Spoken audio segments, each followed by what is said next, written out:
चौधरी शुजात ने अरकान कौमी असम्बली की खरीदो फरोख्त का हुकूमती इल्ज़ाम मुस्तरद कर दिया। कहा यह महज एक प्रोपेगेंडा है। ये पहली तहरीक है जिसमें कोई वोट खरीद रहा है ना बेच रहा है। हुकूमत और अपोजिशन से जलसे मुलतवी करने की अपील भी कर डाली। खबरदार किया कि जलसे जुलूसों में अगर कोई मर गया या मरवा दिया गया तो सब पछताएंगे।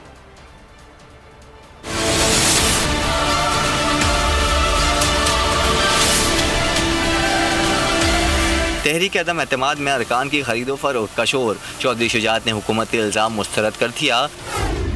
अरकान की खरीदो फरोख्त को महज प्रोपेगेंडा करार देते हुए कहा कि टीवी अखबारों में आ रहा है कि नोटों की बोरियां खुल गई हैं। वज़ीर आज़म ने भी सिंध हाउस में नोटों की बोरियां खुलने का जिक्र किया है। ये पहली तहरीक है जिसमें कोई वोट खरीद रहा है ना बेच रहा है। सरबराह काफ लीग ने हुकूमत और अपोजिशन से जल्द से मुलतवी करने की अपील कर दी।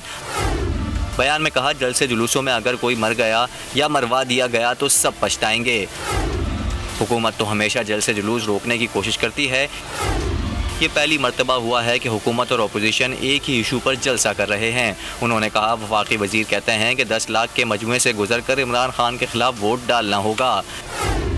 जब कोई वोट डालने का फैसला कर ले तो उसे 10 लाख तो क्या 10 करोड़ का मजमा भी नहीं रोक सकता। वज़ीर आज़म इमरान खान और वफाकी वज़रा की जानिब से अदम एतमाद के मामले पर अरकान की खरीदो फरोख्त का इल्ज़ाम आयद किया गया था। सब्सक्राइब करें और बेल दबाएं ताकि कोई खबर रह न जाए।